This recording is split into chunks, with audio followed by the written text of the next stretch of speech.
Hello friends.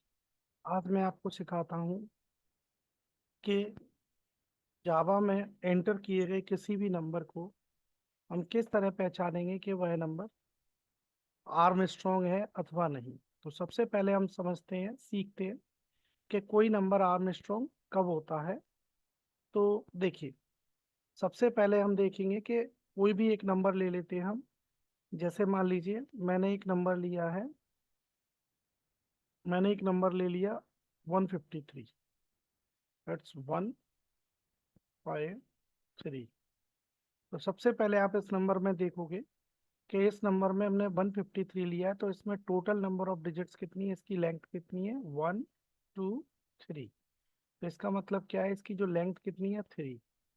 अब 153 Armstrong number है या नहीं, तो कैसे चेक करेंगे। तो कोई भी नंबर जैसे कि 153 एक 3 डिजिट नंबर है, तो इसका मतलब ये है कि हम इसमें प्रत्येक डिजिट का क्यूब निकालेंगे, बिल्कुल ठीक इस तरह से। तथा यदि इन तीनों डिजिट का क्यूब का सम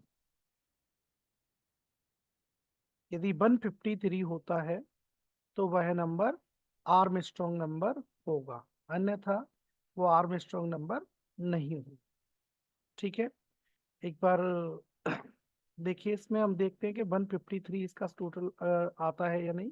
जैसे 1 का क्यूब कितना होगा, 1 प्लस 5 का क्यूब कितना होता है, 125 प्लस 3 का क्यूब कितना होता है, 27।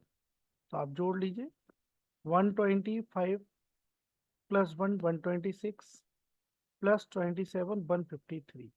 तो इसका मतलब ये है कि 153 एक आर्म स्ट्रॉन्ग नंबर होगा, क्योंकि इसमें प्रत्येक डिजिट का जो क्यूब होगा।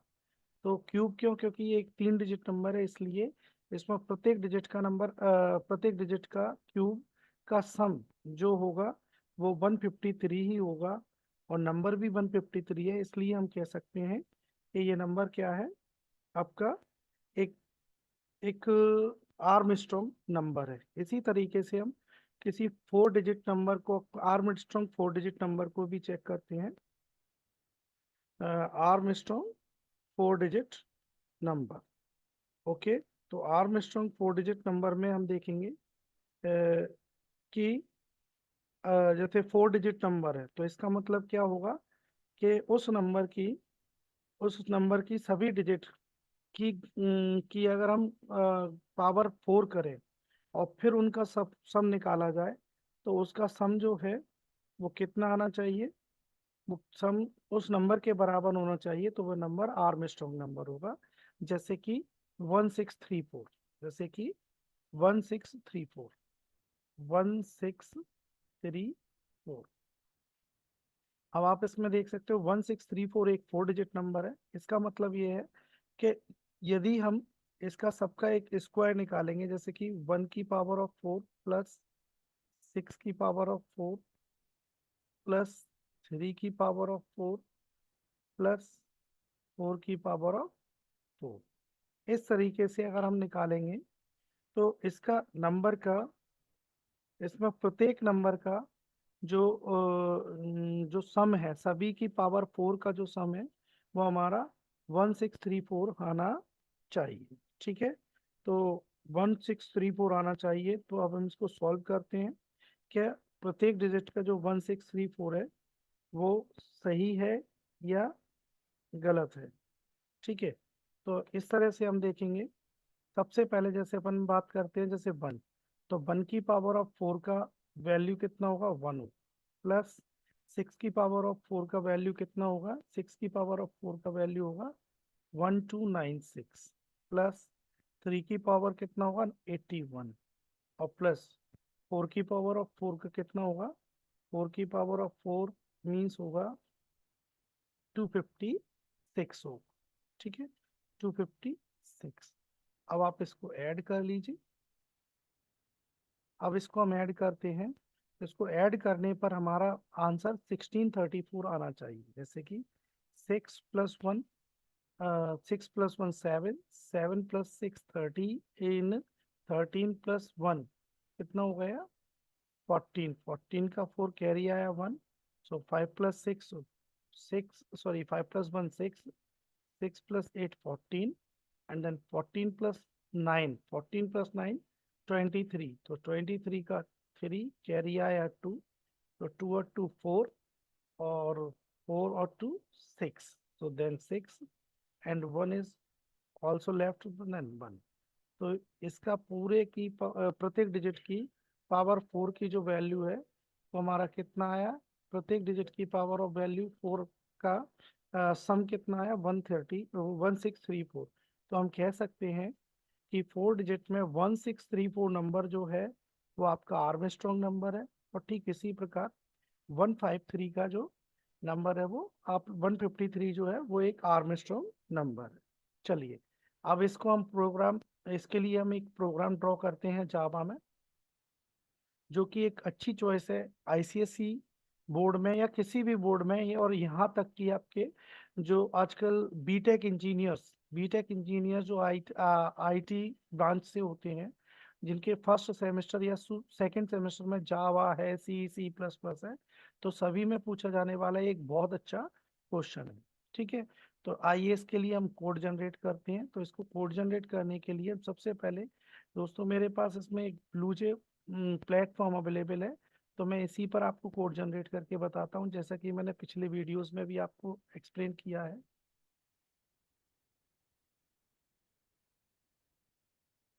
ओके, तो देखिए ये हमारा कोड आ गया है। इसमें पहले से हमने प्रोजेक्ट बना रखा है XYZ नाम से, जो कि मैंने आप लोगों को लास्ट प्रोग्राम में समझाया था। इसका हमने कोड भी ओपन किया। इसकी कोड विंडो ओपन करते हैं, तो देखिए अब ये कोड विंडो ओपन होती है इसमें। अब इसमें सबसे पहले हम क्या करेंगे कि एक इसके लिए हम कोड निकालेंगे। ठीक है, तो कोड निकालेंगे, तो कोड निकालने के लिए सबसे पहले हम क्या करेंगे, इसमें कोड ऑलरेडी है हमारे पास, बस इसी को हम कन्वर्ट कर देंगे, जनरेट कर देंगे, पुराने कोड को हटाकर इसी पर हम नया कोड लिख देते हैं। ठीक है, तो देखिए कोड लिखने से पहले हमें पता अच्छी तरीके से कि इसमें हमारे पास पब्लिक क्लास ऑलरेडी है, पब्लिक स्टैटिक वॉइड मेन है, और लास्ट वीडियो में मैंने आपको समझा दिया था तो पब्लिक का मतलब क्या होता है, और क्लास डिफाइन करने के लिए हम क्या यूज करते हैं, और वॉइड मेन वगैरह ये सब क्या होता है। ठीक है, अब इस प्रोग्राम में दोस्तों हमें एक नंबर एंटर कराना है, 3 डिजिट 4 डिजिट कितना भी डिजिट नंबर हो सकता है।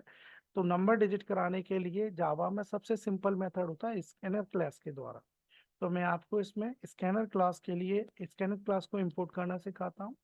तो किसी भी क्लास या किसी भी पैकेज को, किसी भी एक्सटर्नल पैकेज को यदि हम जावा में, जो कि जावा की लाइब्रेरी में पहले से स्टोर होना चाहिए, उसको हम अपने करंट प्रोग्राम में यूज करना चाहते हैं, तो सबसे पहले हमें उस पैकेज को या उस क्लास को हमें इंपोर्ट करना होगा। ठीक है, तो इंपोर्ट करने के लिए हम इंपोर्ट कीवर्ड का प्रयोग करते हैं, इंपोर्ट जावा डॉट। ये जो आप स्कैनर क्लास जो होता है वो दोस्तों यूटिल पैकेज में स्टोर होता है, तो इसलिए हमने पूरा यूटिल पैकेज इंपोर्ट कर लिया है। अब इसके बाद हम स्कैनर क्लास को इंपोर्ट करना चाहते हैं, तो हमने ये स्कैनर क्लास डिफाइन कर ली। फिर इसमें सबसे पहले हम आगे बढ़ने से पहले हम स्कैनर क्लास के लिए एक ऑब्जेक्ट क्रिएट करेंगे। So scanner OBJ that's the scanner object equal new.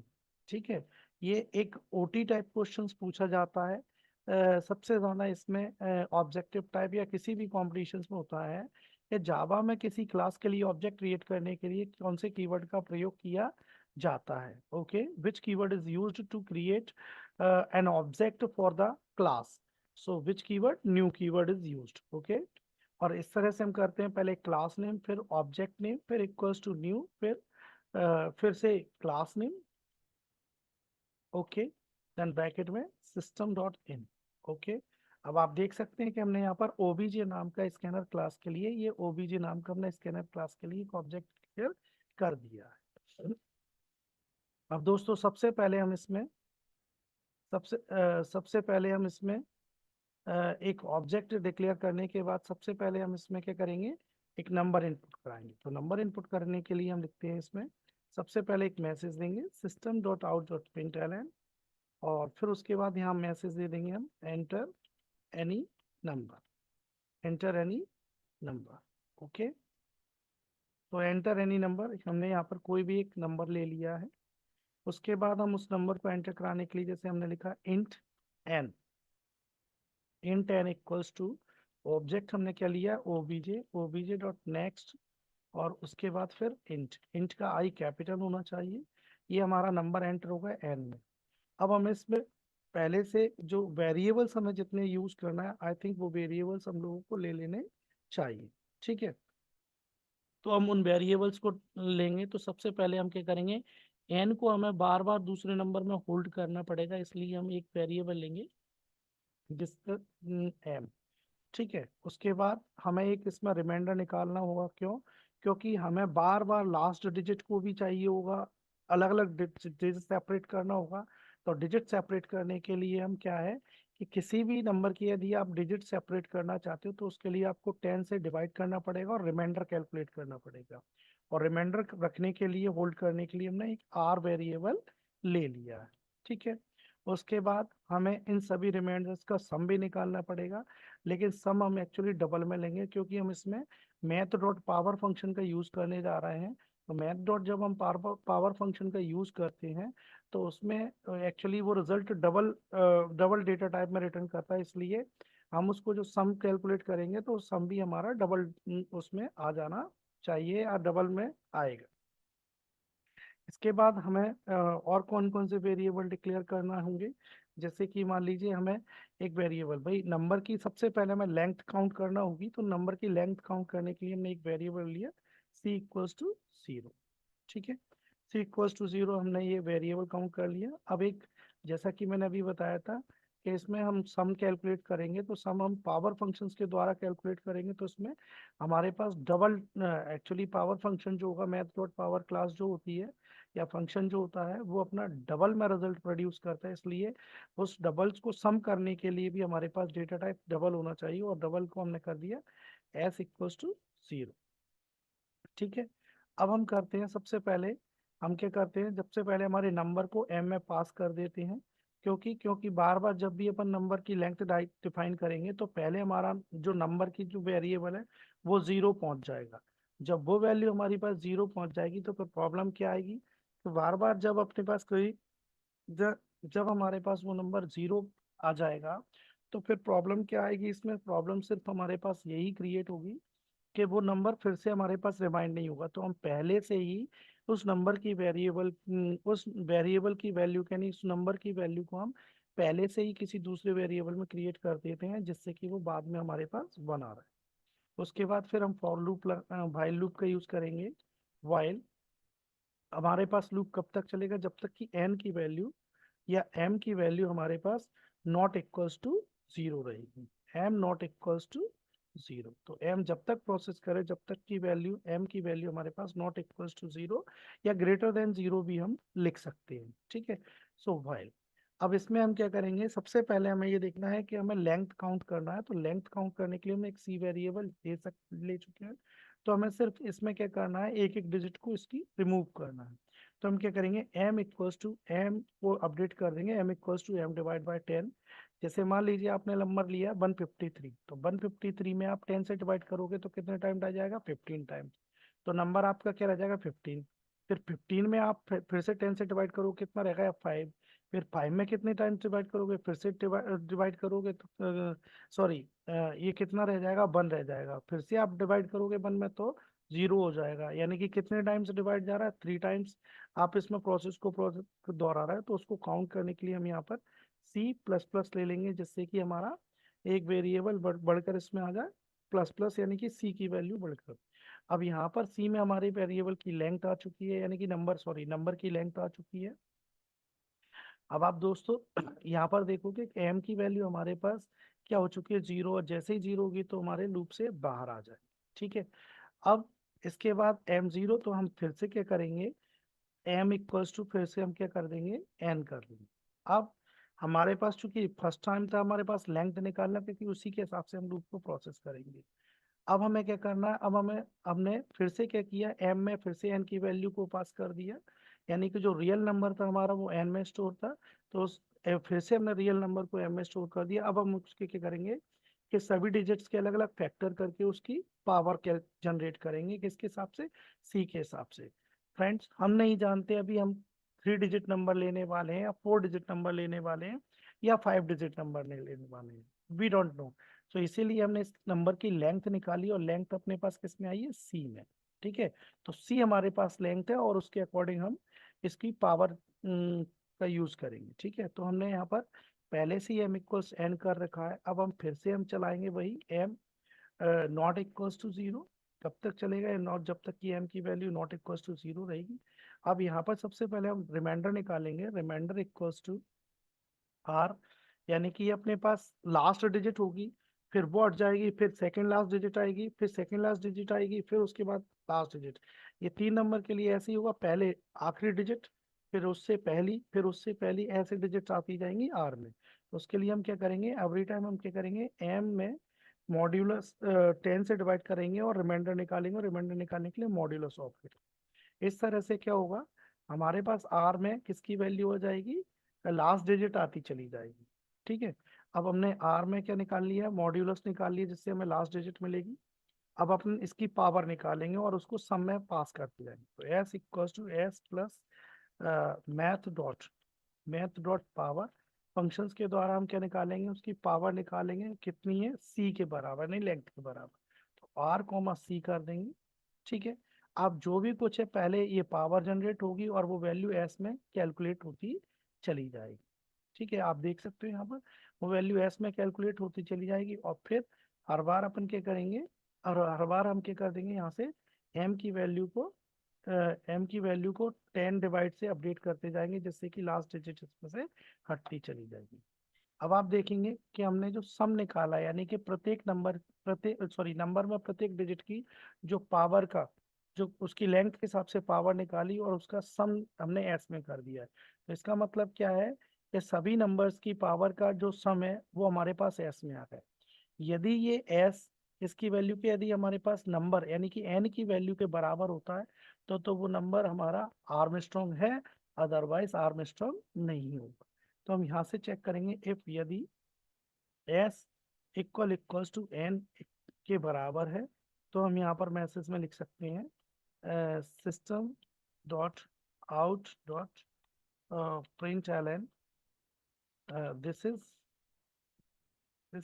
N an Armstrong number, Armstrong number. ठीक है, और यदि ऐसा नहीं होता है तो मतलब एल्स, और एल्स में हम क्या लिख देंगे, system dot dot out out dot print L, यहाँ हम ऐसे लिख देंगे, this is not an Armstrong number, Armstrong number. ठीक, तो इस तरीके से हमने ये आर्मस्ट्रॉन्ग प्रोग्राम बनाया है। अब पहले हम इसको देखते हैं कि कहीं इसमें कोई एरर तो, कोई गलती तो, या कोई हमारे द्वारा कोई त्रुटि तो नहीं हुई, यानी सिंटेक्स एरर तो नहीं हुई। तो सबसे पहले हम इस क्लोज कर देंगे इस विंडो को। अब आप देख सकते हैं हमारी ये कोड विंडो क्लोज होने के बाद ये हमारा ये प्रोजेक्ट विंडो ओपन हो गई है। अब इसमें हम कंपाइल पर क्लिक करेंगे। अब दोस्तों आप देखिए यहाँ पर हमने कंपाइल किया है, ये कंपाइल पर ये डायगोनल लाइन चढ़ चुकी है, इसका मतलब हमारे प्रोग्राम में कोई एरर नहीं है। आप देखते हैं प्रोग्राम रन करके, अगर कोई लॉजिकल एरर नहीं होगी तो हमारा प्रोग्राम बिल्कुल सही वर्क करेगा, अदरवाइज कोई ना कोई एरर आएगी। तो देखते हैं, सबसे पहले हम इस पर राइट क्लिक करेंगे, क्लास बॉक्स पर जाकर हम राइट क्लिक करेंगे, फिर यहाँ से वॉइड मेन स्ट्रिंग आर्ग्यूमेंट्स पर क्लिक करेंगे, फिर ओके पर क्लिक करेंगे। अब देखिए सबसे पहले आपसे क्या पूछ रहा है, एंटर एनी नंबर, नंबर डाल दिए, मान के चलो हमने 153। अगर 153 एक आर्मस्ट्रॉन्ग नंबर है और कोई लॉजिकल एरर हमने नहीं की होगी तो इस नंबर को आर्मस्ट्रॉन्ग नंबर बताएगा।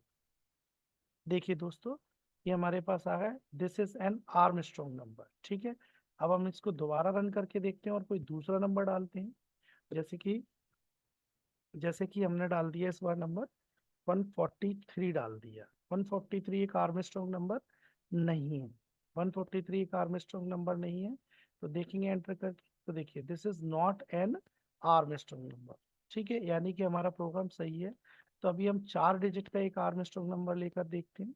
तो 4 डिजिट का अपन आर्मस्ट्रॉन्ग नंबर लेकर देखेंगे, 4 डिजिट का ले लेते हैं हम, जैसा कि हमने उसमें प्रोग्राम बनाने से पहले मैंने आपको बताया था। तो 1634 एंटर किया हम लोगों ने, तो this is N arm strong number. ये देखिए 1634 एक आर्म स्ट्रॉन्ग नंबर है। इसी तरीके से हम कुछ और लिख कर देखते हैं, जैसे उसका मान लीजिए इसका अपोजिट कर देते हैं हम।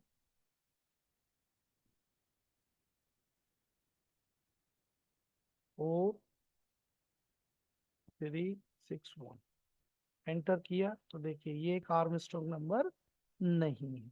ठीक है, तो इस तरीके से हमने ये नंबर सभी को चेक कर लिया, नहीं कि हमारा प्रोग्राम बिल्कुल सही है। अब मैं आपको ये समझाता हूँ कि ये प्रोग्राम किस तरह से इसने आपके प्रोग्राम में आउटपुट जनरेट किया है, किस तरीके से आपका आउटपुट कंप्यूटर ने जनरेट किया है। ठीक है दोस्तों, बड़ा आसान होता है कंप्यूटर पर प्रोग्राम रन करके उसको चेक करना, लेकिन उतना ही ज्यादा डिफिकल्ट होता है अपने आप को समझाना, ये पता करना कि ये आउटपुट आखिरकार हमें मिला कैसे, और यही क्यों है, क्या ये आउटपुट गलत है, और अगर गलत है तो क्यों गलत है, और अगर सही है तो क्यों सही है। देखिए मैं आपको समझाता हूँ। पहले हमने अपनी विंडो को एडजस्ट कर लिया, जिससे हमारे पास हमारी कोड विंडो और हमारा आउटपुट विंडो दोनों दिखाई दें। ठीक है, फिर उसके बाद मैं आपको इसमें एक्सप्लेन करूंगा एक एक करके। तो देखिए सबसे पहले हमने अपनी कोड विंडो को निकाला है।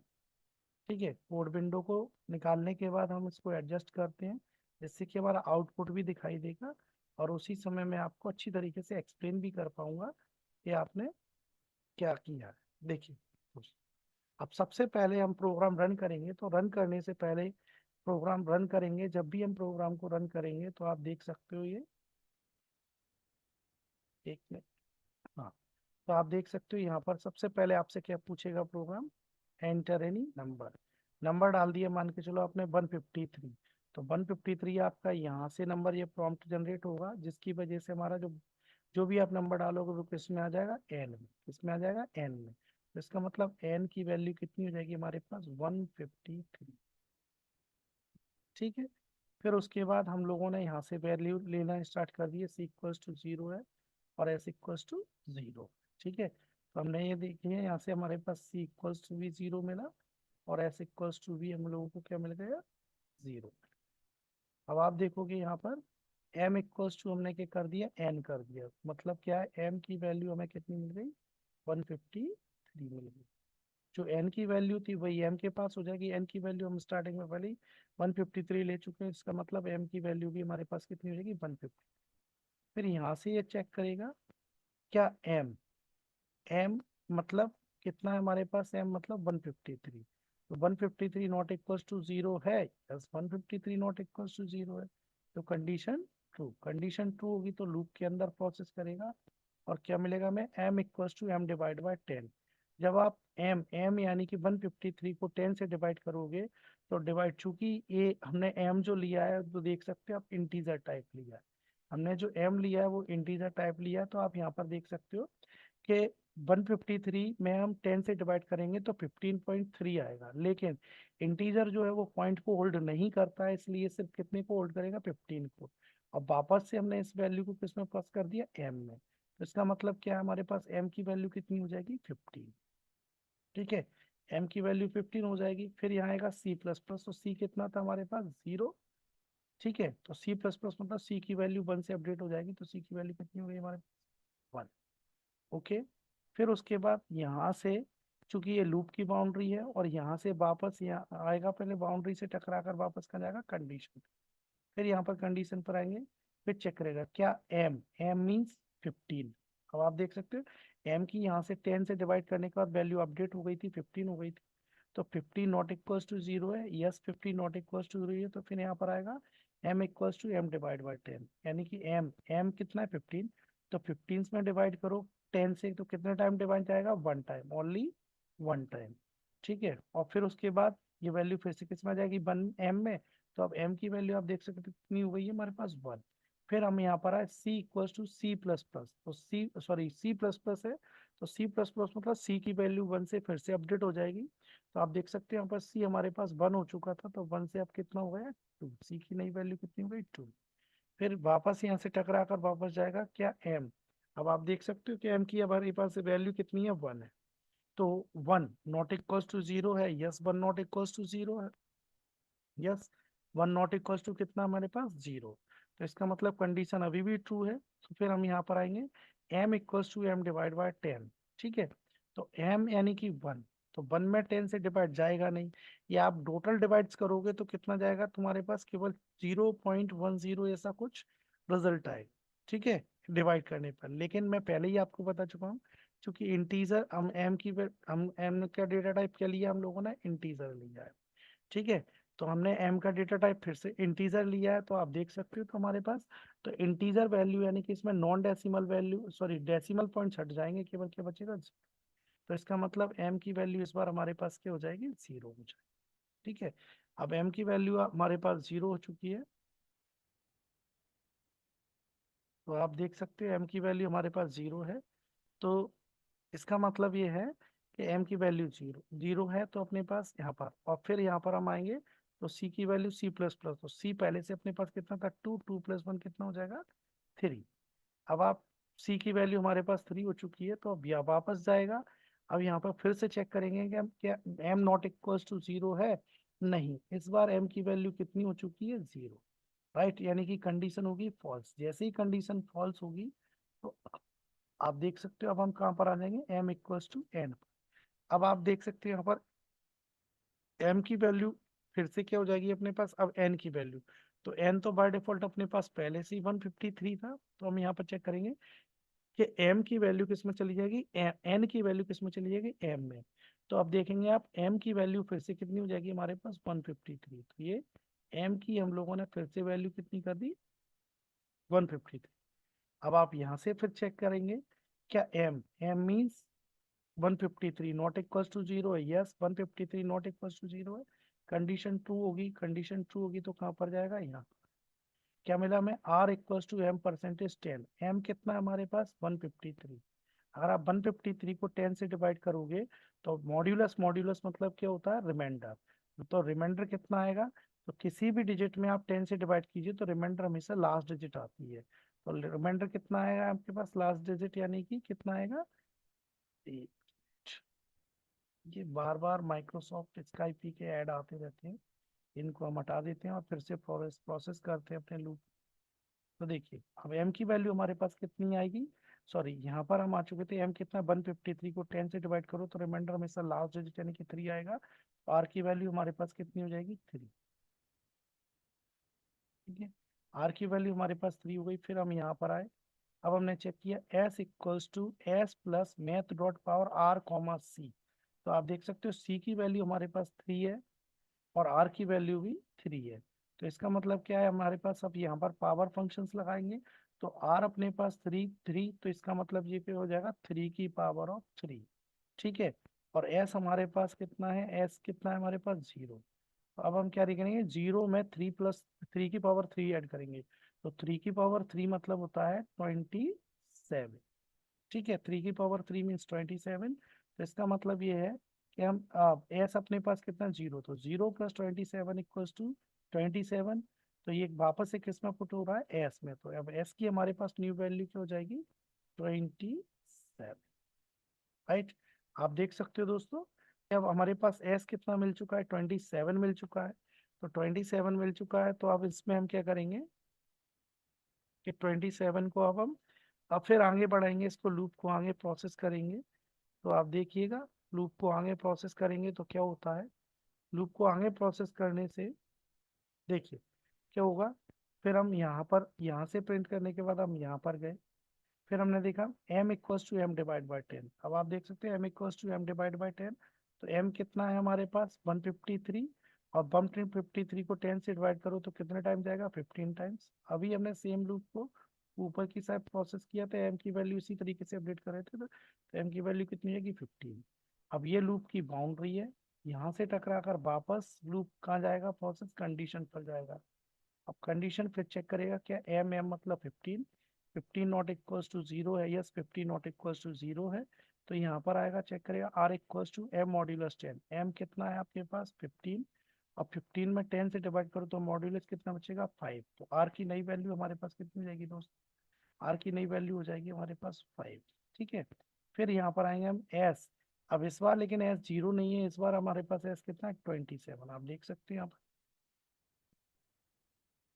एस की वैल्यू हमारे पास कितनी है 27। ठीक है, और इसकी इससे कितनी वैल्यू हमारे पास जनरेट होगी मैथ डॉट पावर से, तो यहाँ पर आर की वैल्यू आप देख सकते हो 5 है और सी की वैल्यू फिक्स है हमारे पास 3, तो इसका मतलब क्या हो जाएगा 5 टू दी पावर ऑफ 3।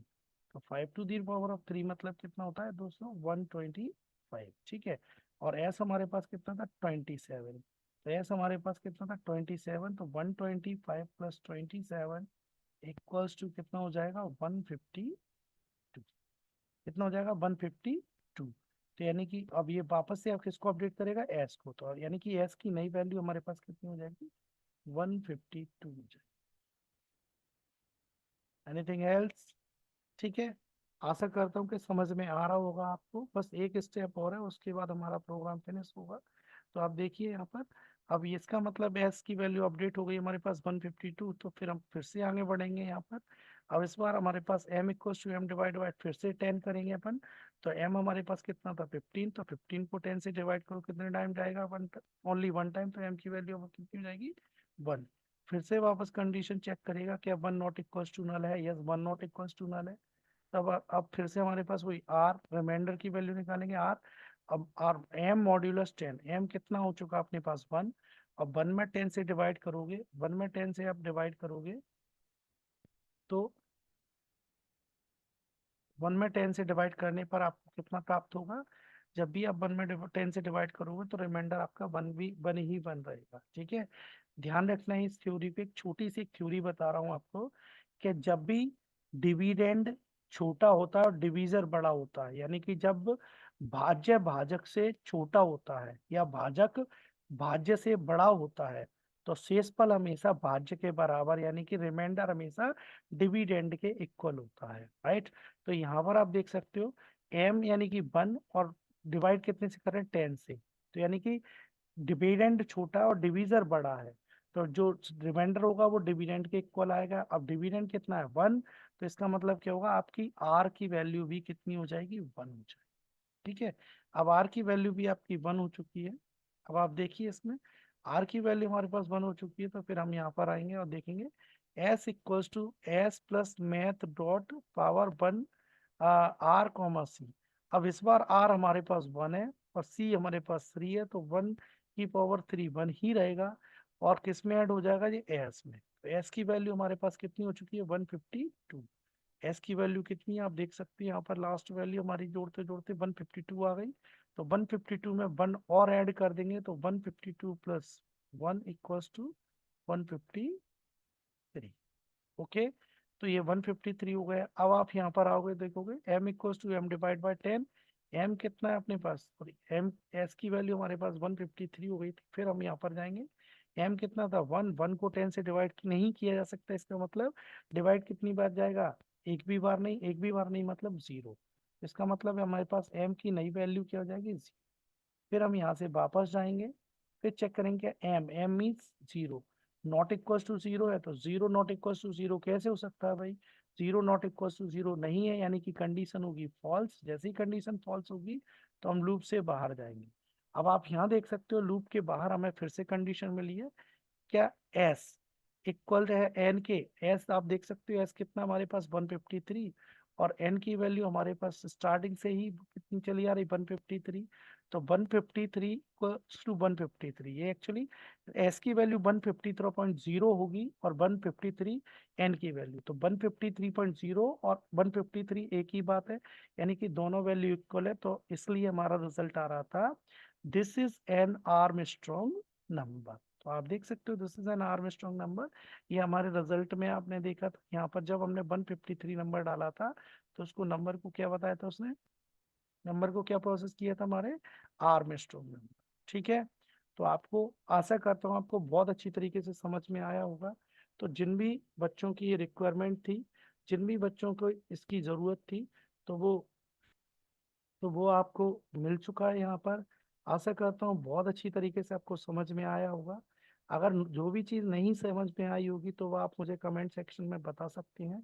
ठीक है, कमेंट सेक्शन में आप लोग बता सकते हैं कि आपको ये चीज़ क्यों समझ में नहीं आई और किस तरीके से आपको और भी अच्छी तरीके से समझ में आ सकती है। तो मैं, अगर आपकी कोई भी क्वेरी होती तो आप मुझे डायरेक्ट बता सकते हो कि सर आपने यहाँ पर समझ में नहीं आया, तो मैं वहाँ पर फिर से री एक्सप्लेन करूँगा अपने अगले वीडियो में। ठीक है, और अगर आपको समझ में आया और जिन्होंने भी मेरा चैनल अभी तक सब्सक्राइब या लाइक एंड शेयर नहीं किया, तो प्लीज़ प्लीज़ प्लीज़ मुझे आगे बढ़ाने के लिए अपना अधिक से अधिक प्यार देने के लिए मुझे लाइक एंड सब्सक्राइब करें, और ताकि और आगे तक अपने फ्रेंड्स में शेयर करें इस वीडियो के, जिससे कि वो भी मेरा वीडियो देखकर कुछ लाभ प्राप्त कर सकें। ठीक है, धन्यवाद। Good night.